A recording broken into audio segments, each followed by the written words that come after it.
Don't come in here. God help you if you should go in this room. This time on Unexplained Mysteries, America's Most Haunted. It's like a scream. Please, somebody notice that I'm here. And I actually thought, I was like, haha, I'm all alone, maybe I'll see a ghost.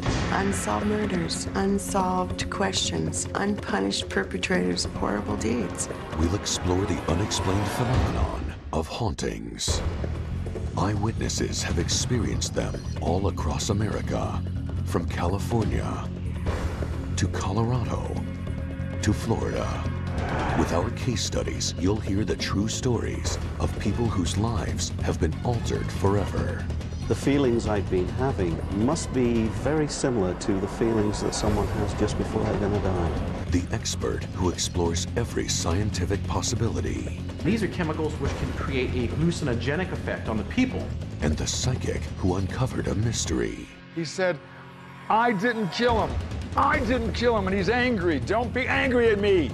You'll visit the rustic lodge with a history of murder. Something is there, and you can feel it. You're repelled by it. The Indian reservation with a bloody past. There's like a school of the children of the dead. The Chicago nightclub and its connection to two tragic disasters. I smelled the most horrible stench of death. I truly believe there is something going on here. What it is, I don't know. And the country music bar known as Hell's Gate. And her head was given as a blood sacrifice to the devil. There's a psychic image of a lot of blood in this room, a lot of blood. When I looked back up, the voice was screaming, get out, get out. And we'll give you our final analysis in our Unex report as we uncover the truth about ghosts on Unexplained Mysteries, America's Most Haunted. Every town has one, whether it's a dilapidated mansion, an abandoned factory, or even a secluded mountain hideaway. There's someplace no one goes at night. They are places of death, of tragedy, and of sorrow. They are America's Most Haunted. It is a picture postcard retreat that has hosted some of the most famous luminaries of the 20th century. And then there are the guests who never left. It's impossible to live there and not feel it. It's going on all around you. I believe there's something. It attacks people who seem to be the most vulnerable. I do believe in ghosts. I never had before, but I do now. Bill Gilbert owns the Brookdale Lodge. It is located in Northern California. But for those who live here and work here, this is not a restful place. I was cleaning the tables, and when I looked up, I saw this little girl. Her face, her image was on the other side of the window, and couldn't see any of her body except for the top part of her. One of the most unique attractions of the lodge is a brook that runs through the center of the building. But it too has a dark history.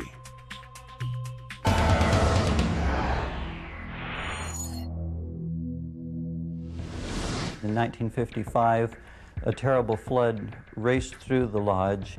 And then the following year, just as they were getting back on their feet, the famous dining room burned down. Jennifer is Bill Gilbert's daughter. She lives at the lodge and has felt the power of the Brook Room. I walked into the Brook Room, that's where the river runs through the restaurant, and the second I walked into the room, a hot sensation came over my lips. Christopher Chacon and his team of paranormal investigators are here to rule out any natural causes. He examines the water running through the building. Maybe it holds some hidden clue. We look for radon in the air, toxic or hazardous chemicals, and these are chemicals which can create a hallucinogenic effect on the people and make them imagine that they're having experiences. Jennifer and her sister Kim are not so quick to dismiss the things that they have experienced. I live right in the lodge, and there's been the doors broken off of the hinges. There's been planks torn off the walls. It was from the inside, and it was like the tearing off of something supernatural. Psychic Sylvia Brown is here to find answers. She is drawn to the famous Brook Room. A crime plays out in front of her. All of a sudden, from the side comes a dark woman with a big braid. The child spins around, and the woman seems like she's pushing. Sylvia's revelation casts new light on a known piece of Brookdale history. One of the tragedies of that era was when the niece of the lodge owner drowned in the famous brook. Maybe this drowning wasn't an accident. Could this unpunished crime explain what is happening here? Christopher Chacon has ruled out any natural explanation and is left with only one conclusion. The experiences people are having here are very real, and that they are perhaps in some way a ghost or a residue haunting taking place. The area itself, and especially the lodge, is a very beautiful place, but there is an evil presence there. Georgetown, Colorado. Outside Denver, along the Westward Trail, settlers came here to mine silver and stake out a future for themselves. 100 years later, and the town looks the same. The silver is gone, but the buildings remain, along with the spirits of the pioneers who died here. Bill Pentland and Becky Richardson moved here to escape city life. They fell in love with Georgetown's easygoing atmosphere and gentle pace. They bought a historic building and opened up the Full Circle Cafe. Right away, the couple noticed that something was wrong. Little subtle things started happening, just noises and just some things rattling and things like that. We turn the TV off, it's on, but we turn the lights off, they're on. Anything that had to do with water was breaking down. Ice machines, sinks, toilets, pipes under the ground. I mean, it happened night after night after night after night. These little annoyances were frustrating, but they quickly became a part of the routine. It was all just a part of the Georgetown experience. Then, the incidents became more violent. I was by myself, and something came up from behind me and grabbed the bar stool and like turned me around, just like you would just like turn around real fast, you know, or something in your chair. Someone or something was still here, and Bill and Becky wanted to know what it was. They contacted psychic Peter James, hoping he could provide some answers. My preliminary sense of what is within the structure, not necessarily here as we speak, is a male entity, and I pick up the name of Edward. And I'm Edward B, is all I get so far. His last name has 2 syllables, boom, boom. And it sounds like ridge or bridge.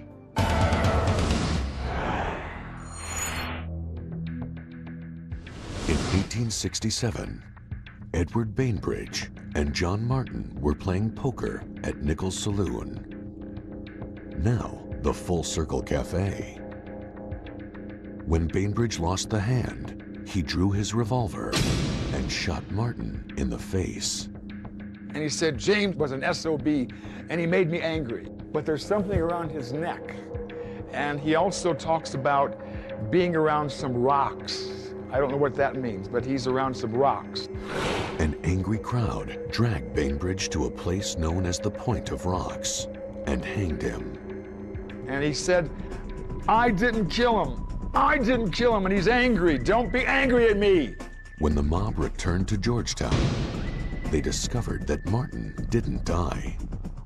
Bainbridge hadn't killed anyone. What I get is the reason why he's here is because he wants us to know that he was accused of something that either didn't happen or he didn't do it.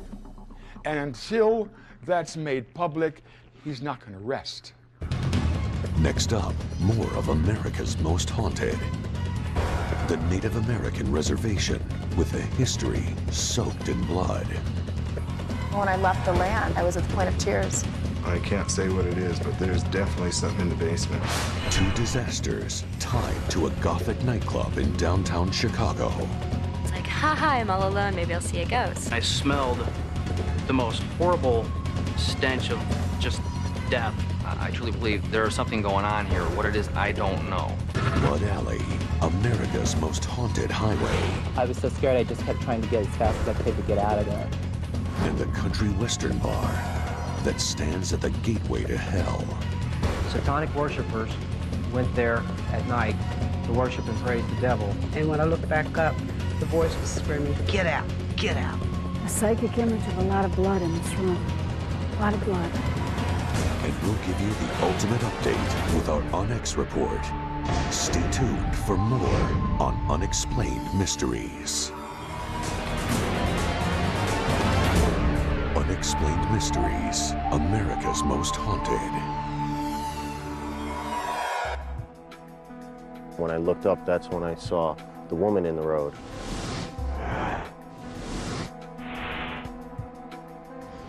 Union Cemetery, Connecticut. Reports of a white spectral presence are common here. Psychic Lorraine Warren has spent years studying this white lady. She has a theory as to why the apparition cannot rest.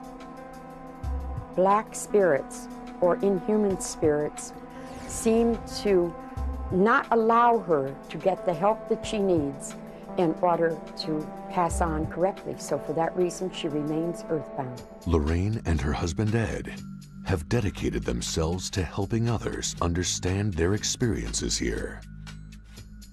If we would be in any pain or any anguish, we would go up to someone we felt a great deal of sensitivity from.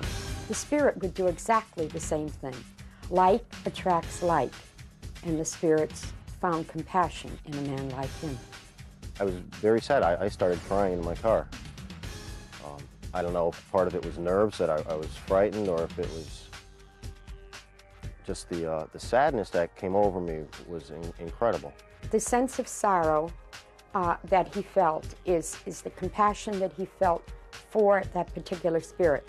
That is called radiotelethesis, where you feel the pain or the anguish of the particular spirit.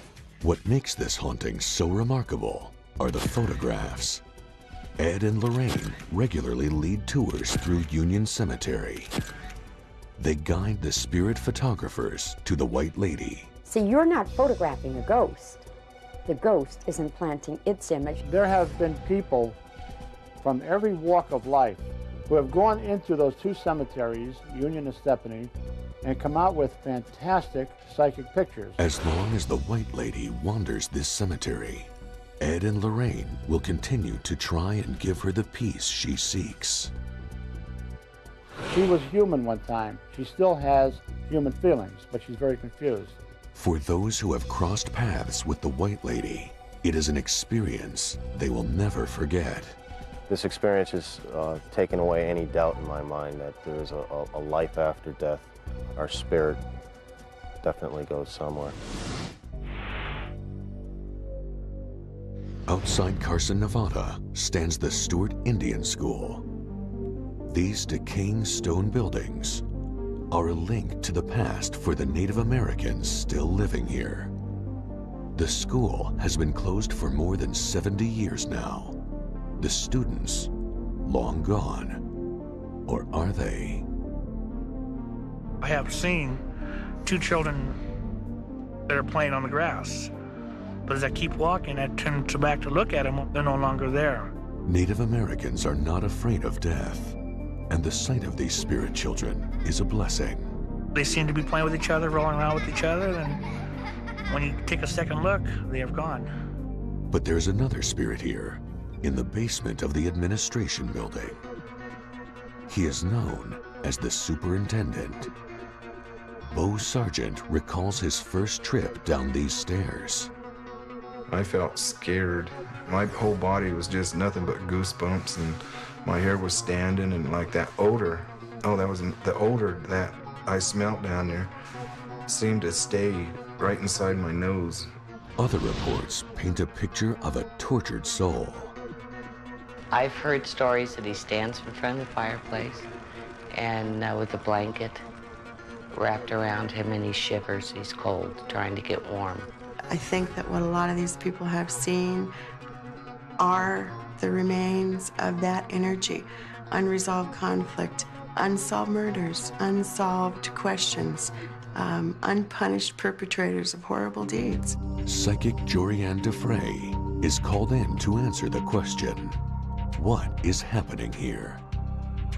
Jorianne wanders the old school grounds, picking up psychic energy. These impressions begin to tell a tragic story. I don't know if there's been slaughter on this property. I don't know what's going on here, but the loss is overwhelming. I believe that the government has had stuff to do here or something. I don't know if this land has changed hands or whatever, but what was once yours will be yours again, like that. Okay, does that make sense to you? Completely. A lot of people died here, just unbelievable. A lot of people also somewhere were cut down in their prime. Yes, these are the children you're talking about. I really feel bad for you guys because there's so much injustice here. From 1890 to 1930, Native American children are forcibly taken from their families. They are sent to the Stewart School to learn the ways of the white man. It was a roundup, a wholesale roundup, much like you'd gather unbranded cattle. And some of the children were actually even brought here in cattle cars. So the process was a mandatory roundup. This was a place designed to break the spirit of these children. Tradition and culture were destroyed. Atrocities committed. Now, the children are speaking out. Oh, I'm gonna tell you right away. The sense that I get in here is like this, you know, don't come in here. All right, don't come into this room, okay? God help you if you should go in this room, okay? Like something or somebody is gonna get you. The evil energy within this room soon overwhelmed Jorianne. Why aren't they here? You know, who's not here to like save us? You know, and then having to run, and no one is here. Somebody on the other side holds the children's hands, okay? There's like a school of the children of the dead. Jorianne's revelation has opened up old wounds and brought new hope. She leaves knowing that as long as the spirit children dwell here, they will be protected. We honor the spirits of the children who are here. We love them. Coming up on Unexplained Mysteries, America's Most Haunted. The highway paved with atrocities of the past. It was like all of a sudden, time became like a glass cage of horror. Everybody was being like possessed by something that was driving them to destruction. The Chicago nightclub with a tragic past. I actually thought I was like, haha, I'm all alone, maybe I'll see a ghost. A lot of the people that hang out in the club, they're into the occult. And the Kentucky bar that was once Satan's altar. And her head was given as a sacrifice, a blood sacrifice to the devil. There's been definitely violent deaths in this place. And we'll unlock the mystery of these ultimate hauntings in our Unex report. Coming up on Unexplained Mysteries. Unexplained Mysteries, America's Most Haunted. Pacheco Pass Highway. It has been described as the most deadly 42 miles of road in America and known as Blood Alley.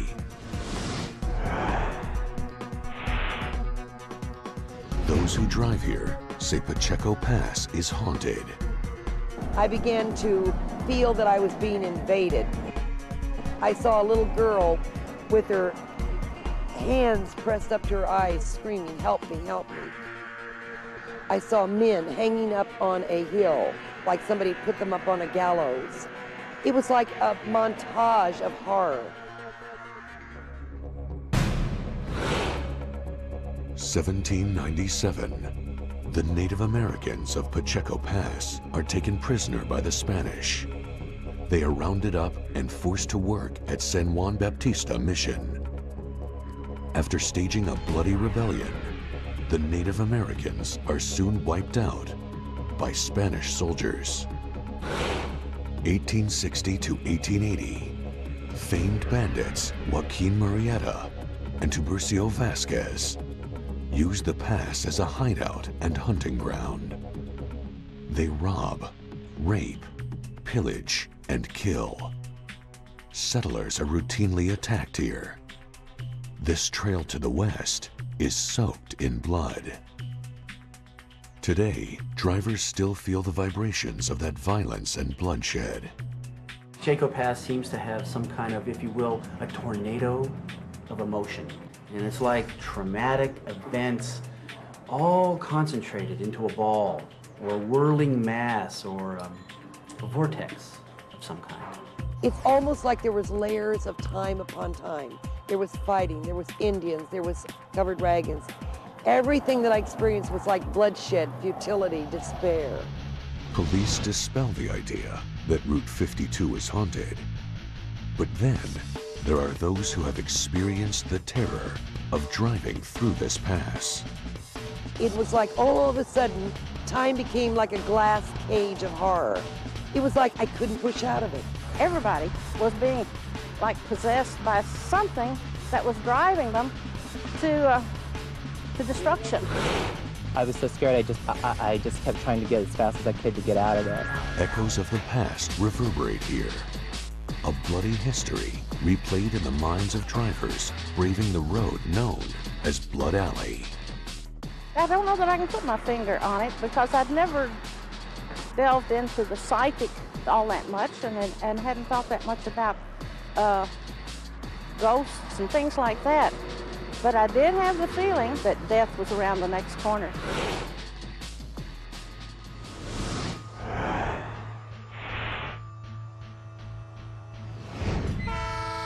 This is the Spirit of Oregon. Passengers who ride the refurbished locomotive get a trip back in time to the age of gold rushes and robber barons. And a few spirits from the past are still along for the ride. The Spirit of Oregon is very much alive. But it wasn't until the maiden voyage that signs began to appear. We were showing the before pictures that we took of the train, and one of the gentlemen said, "Hey, you've got a ghost in your picture," and we kind of scuffed at it because all you could see was a blue haze. As the locomotive's popularity grew, strange things started happening. There was a bartender on the train that would have glasses blow up in his hand, or dishes will fly off, or chairs will get jerked out from underneath you. We had a lot of really strange things happen. Beating on the walls on our offices when there's nobody out here. And we'll see people walking through the trains when we know the train's locked up and it has a security system on it. Passengers were even being affected. Michael Palmer and his wife booked a trip to celebrate her birthday. It was August 6th. Suddenly, Michael feels a current of psychic energy pass through him. It was like a despair, an emptiness. Suddenly a realization came to me that the feelings I'd been having must be very similar to the feelings that someone has just before they're going to die. Something was wrong on the Spirit of Oregon, and the only clue was the blue figure that had materialized in the middle of the photograph. A photo that was still developing a year after it was taken. We could see it was changing. We couldn't understand it at first, and then as it kept getting clearer and clearer, we happened to mention it to a gentleman by the name of Edmund Stone. Edmund Stone, a local television producer, decided to do a story on the refurbished train. With Wade Evans behind the camera, Stone starts interviewing passengers. But within moments, Wade has to stop. I felt something was inside of me trying to get out, actually. Then I started feeling emotional. Tears were rolling down my eyes. I felt very sad. In fact, I actually threw up and had to and got weak. Couldn't stand for a moment. These were the same feelings Michael Palmer experienced on the same train, on the same day, 1 year later, on August 6th. I started to wonder, I know it sounds strange, if perhaps there was a reason it was happening at that time. Stone was determined to find out why. And the more I looked into it, the more I thought if there's a reason that things are happening, maybe it's connected with a train crash.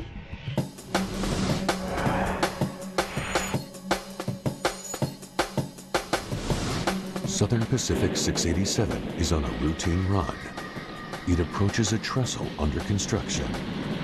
Mary Jane Walker's father was on that train. Unbeknownst to them that all the support had been taken away from the trestle. The train is waved on by workers. Halfway across, the bridge begins to sway. And they didn't even get all the way over, and it went down like a deck of cards. The terrible crash claimed the life of 5 men, including Mary Jane's father. And we start to look, we realize, hey, maybe this wasn't such an accident after all. Then what if they were trying to tell us, hey, look at this, because we shouldn't have died? As more information about the wreck is revealed, the images in the photograph seem to become more vivid. You could see where they had the old-fashioned blue railroad shirt and the old-fashioned vest, and then you could actually start seeing a lantern hanging down. I'm a believer. I think that it had to come. Somehow, they had to get it out, the men. Their spirit would not rest until the truth was known about that damn wreck. Coming up on Unexplained Mysteries, the witnesses. It's just this really small voice just crying. I smelled the most horrible stench of just death. The evidence. There are 2 clear presences on that photograph. I thought it was fantastic that we had actually picked up energy on the photograph. The experts. It was a tremendous burst of energy. This is something that I don't think can be explained away in terms of simpler theories. The psychics. There's a lot of blood in this room. A lot of blood. The most haunted. Their blood was poured into a well. The well is known as Hell's Gate. And you'll get the ultimate account with our Unex report. Coming up on Unexplained Mysteries. Unexplained Mysteries, America's most haunted. The Excalibur, Chicago, Illinois.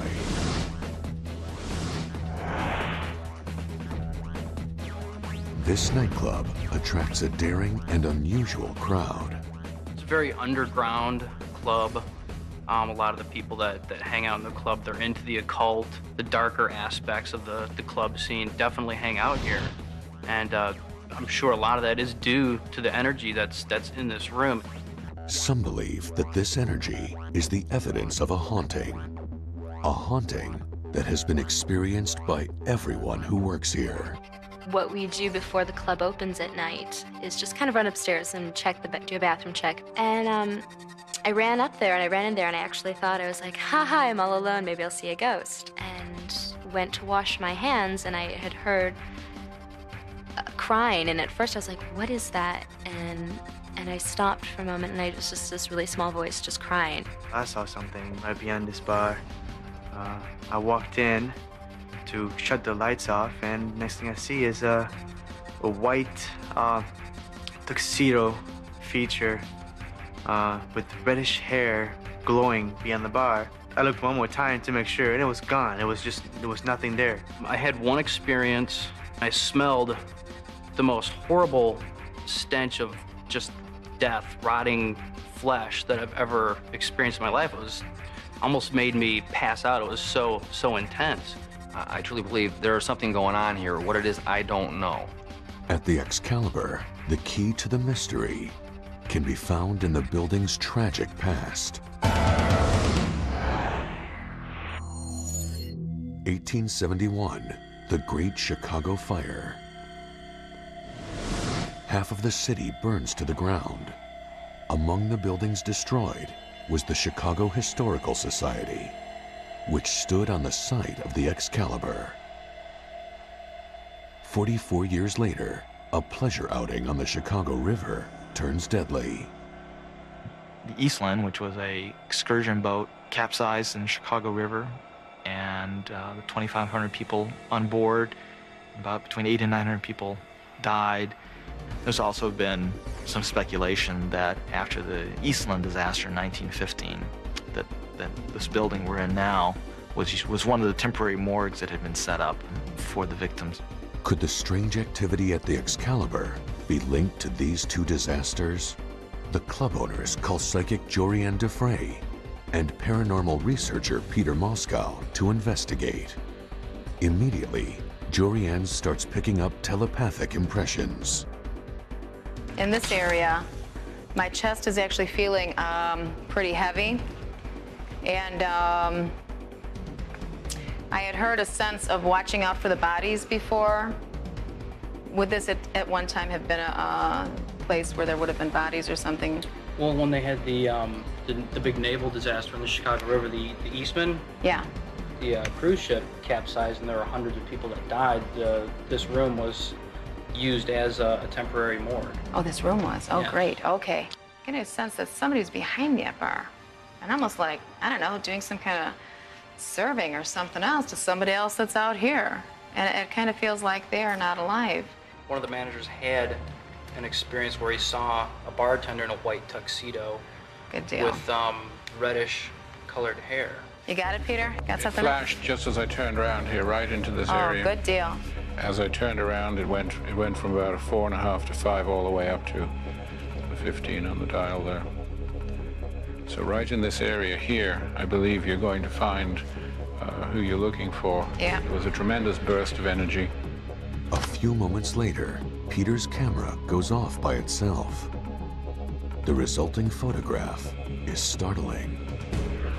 Clearly, there are some abnormally strange streaks of light in this, which I cannot account for.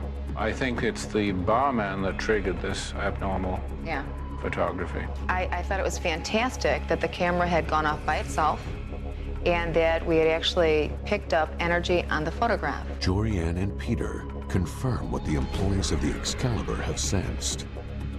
The spirits here are not evil. They are lost souls born of the city's darkest moments. All they want is to be remembered. Coming up on Unexplained Mysteries, the most haunted place in America. A tavern with an evil history. And her head was given as a sacrifice, a blood sacrifice to the devil. A spirit on a rampage. There was always a voice saying, get out, get out. There's been definitely violent death in this place. And the owner who is afraid for his life. I won't come in here unless I have to by myself.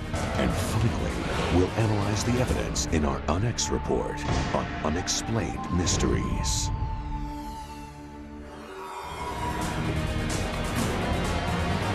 Unexplained Mysteries, America's Most Haunted.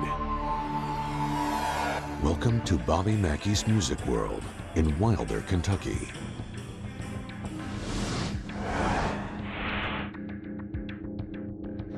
What patrons of this bar don't know is that it used to be a slaughterhouse. The blood-soaked floors tell a gruesome story to anyone who ventures inside this evil site. Satanic worshipers went there at night to worship and praise the devil due to the blood that was spilled there from the dead animals. Their blood was poured into a well. The well is known as Hell's Gate. When the slaughterhouse closed, the well was sealed up. But this building's bloody history was just beginning. In 1896, a girl named Pearl Bryant was beheaded somewhere in that area. Two men, Alonzo Walling and Scott Jackson, were arrested for that crime. The killers were sentenced to death, but they never told police where the head was, even after the judge offered to spare their lives. The rumors that have abounded here for years is simply that these two men were satanic worshipers and her head was given as a sacrifice, a blood sacrifice to the devil. And they would rather die than suffer Satan's wrath. Pearl was 5 months pregnant when she was murdered. The father, one of her killers. Pearl's head was never found, but her spirit still haunts this country western bar. Many, many people have sworn they've seen the form of a headless girl floating through the nightclub, moving through the crowd when the band's up on the stage playing. Yeah, I won't come in here unless I have to by myself because this is a very dark, eerie, weird feeling building. Echo Bodine is a psychic. She channels the energy and forms a picture in her mind. But when she enters the basement of Music World, Echo is unprepared for what happens next. There's a psychic image of a lot of blood in this room. A lot of blood, a lot of hatred. There's definitely an energy here that does not want me to do any of this, all right? I mean, it's really strong. Echo's visions convince the researchers that there is more than one uneasy spirit here. There's been definitely violent death in this place, and sad death. I kept hearing voices crying about the broken dreams of this place. The broken dreams that trace back to a tragic love story from the 1930s. There was a dance hall girl there named Johanna. She became pregnant by a man named Robert Randall, who was a singer at the club. Her father supposedly had Robert Randall killed. This was according to a diary that was found inside the nightclub. She consequently poisoned her father and herself and committed suicide inside the same nightclub. Johanna, according to the diary, was 5 months pregnant. At the time of her death, Pearl Bryan was also 5 months pregnant. And Bobby Mackey had his own connection to the building's dark history. At 1 day old, his umbilical cord, where the doctor had severed it, had ruptured and he almost died. For some unknown reason, his mother changed his name to Robert Randall Mackey. Robert Randall, the same name as the singer. I didn't want to hear it. And I told him, in fact, to keep quiet about it. I didn't want to get around because I had everything I owned stuck in here. And I had to make a success of this some way or another. Then Mackey's wife, Janet, had her own encounter. Attacked by an unseen force, she too was 5 months pregnant. Something had grabbed me around the waist. It seemed like it was trying to attack my child. Okay. And it picked me up and threw me back down. Then when that happened, something grabbed my head and was kind of forcing me down. I got away from him, and when I got to the top of the stairs, there was pressure behind me, pushing me down the steps. And when I looked back up, the voice was screaming, "Get out, get out." The attack sent Janet into early labor. The child was saved, but the experience has scarred her for life. From its days as a slaughterhouse to the satanic rituals and the murder-suicide of 2 young lovers to the attack on a pregnant woman, Music World's terrible history continues. Next, the Unex Report will examine the evidence and answer the questions. What causes a haunting? Is it residual energy absorbed into the environment? Or do the spirits of the undead walk among us? Or could it be something else that we don't understand? What does the White Lady have in common with the demons of Hell's Gate?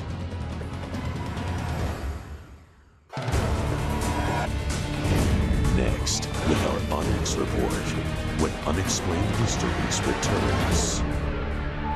Unexplained Mysteries, America's Most Haunted. And now for the Unex Report. According to some, a tragic event from the past can sometimes manifest itself in a particular place. And when it bleeds through into our world, we call it a haunting. Scientists researching these haunted sites have confirmed that something is happening. This is something that I don't think can be explained away in terms of magnetic fields or radiation. I think that it's something of a genuine parapsychological nature. But no one seems to agree what exactly is causing these hauntings. They could in fact be nothing more than impressions that have been left behind in the environment that certain people are perceiving and sensing under certain extraordinary circumstances. Eyewitnesses have nothing more to go on than the uneasy feeling they experience inside one of these haunted sites. The second I walked into the room, a hot sensation came over my lips. You get a really weird feeling as you're going down the stairs. Almost like she was reaching out, not to get me, but reaching out for something. Can a psychic's vision offer any answers? There's like a school of the children of the dead, and they sit all by the water, waiting for you to come talk to them. There's definitely an energy here that does not want me to do any of this, all right? I mean, It's really strong. He said, I didn't kill him. I didn't kill him, and he's angry. Don't be angry at me. Even when I left the land, I was at the point of tears. Sometimes the haunting can be traced to an actual event. A train crash. Their spirit would not rest until the truth was known about that damn wreck. A satanic murder. There's been definitely violent death in this place. A forgotten atrocity. Unresolved conflict, unsolved murders, unsolved questions, unpunished perpetrators of horrible deeds. A historical disaster. Would this at one time have been a place where there would have been bodies? And there are those who believe that hauntings are caused by lost spirits unable to pass on to the other side. But she's very confused. She doesn't realize what's happening to her, and she's trying to find out. This experience has taken away any doubt in my mind that there is a life after death. The only thing we know for sure is that the hauntings continue. And the people who experience them will always believe. But for us, it remains an unexplained mystery.